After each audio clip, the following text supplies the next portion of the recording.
Hey yo, what's up man? Setia Budi Fitbar in here.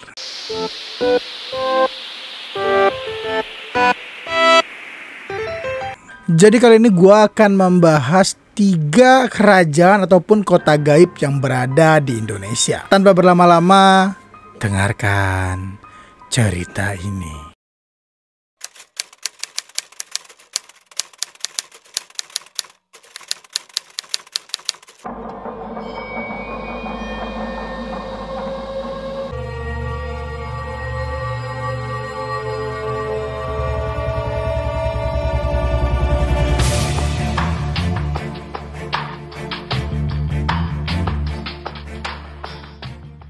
Jika kita membahas tentang kota ataupun kerajaan gaib, sebenarnya banyak sekali di Indonesia ini yang memunculkan legenda-legenda dari berbagai daerah gitu. Tapi ada 3 daerah yang memiliki legenda ataupun kota gaib yang cukup terkenal dan dipercaya oleh banyak masyarakat. Kita mulai dari yang pertama, yaitu Saranjana.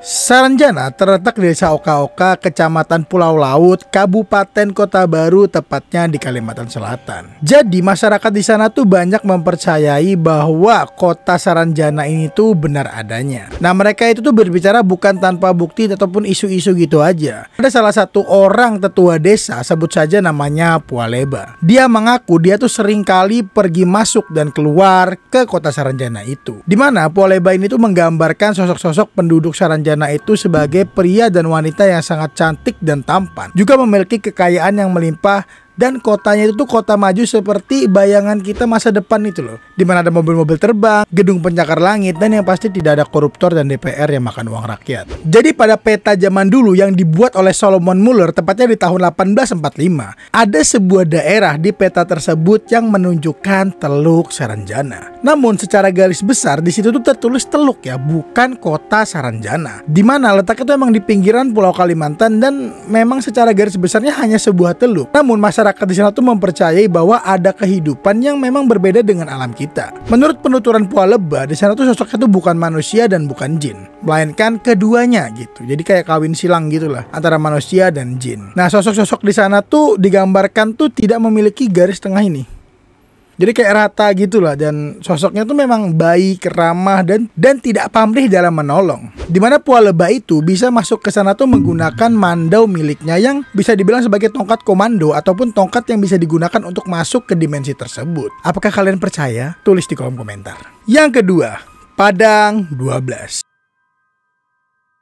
Padang 12 terletak di Kabupaten Ketapang, tepatnya di Kalimantan Barat. Jadi Padang 12 ini tuh merupakan sebuah dataran ataupun sebuah tanah kosong yang sangat luas sepanjang 12 km. Dan sejauh mata memandang saat kita melalui jalan tersebut hanya ada pasir putih yang mengiringi perjalanan kita melalui Padang 12 ini. Namun, apa yang menarik dari Padang 12?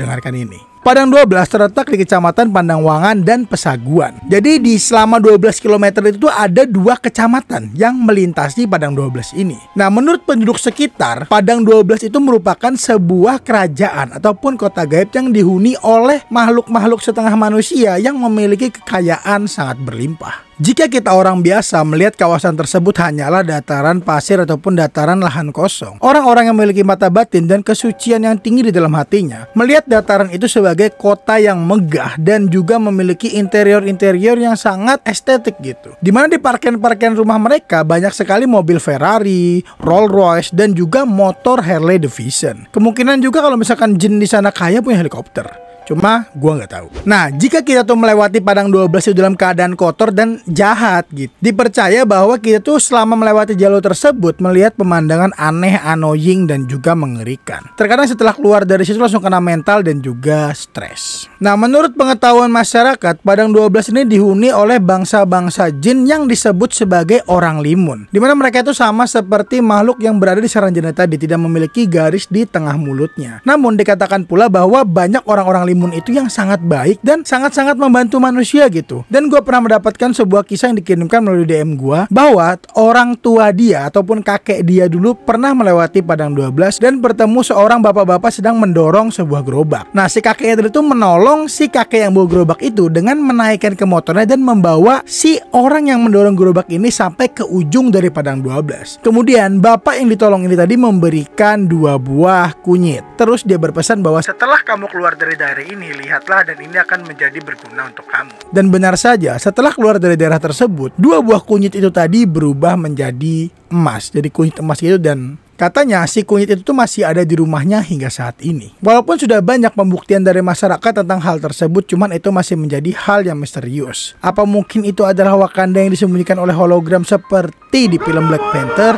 I don't know. Tapi ini menarik. Yang terakhir, Kerajaan Wentira.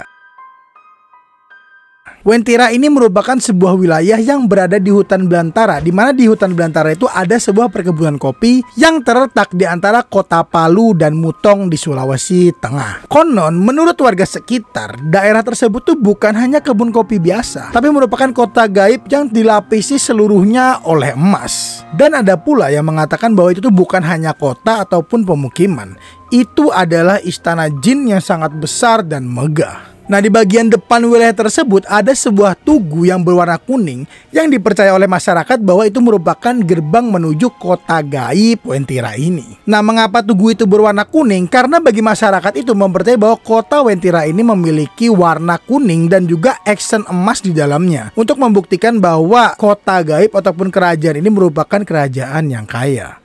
Mirip Wakanda, bedanya ini emas bukan adamantium.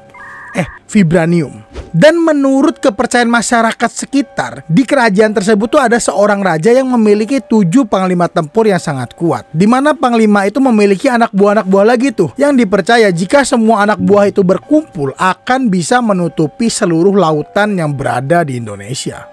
Serem kan? Dan warga sekitar juga mengklaim jika kamu tidak memiliki kelebihan khusus ataupun penglihatan mata batin, jika pergi ke daerah tersebut, kamu hanya melihat belantara hutan dan sama sekali tidak melihat keberadaan dari kota Wentira ini. Namun, jika kamu seorang indigo dan memiliki hati bersih, suci, dan seperti malaikat, kamu juga bisa melihat kerajaan yang begitu megah, berlapis emas, serta penduduknya yang sangat makmur dan juga bahagia.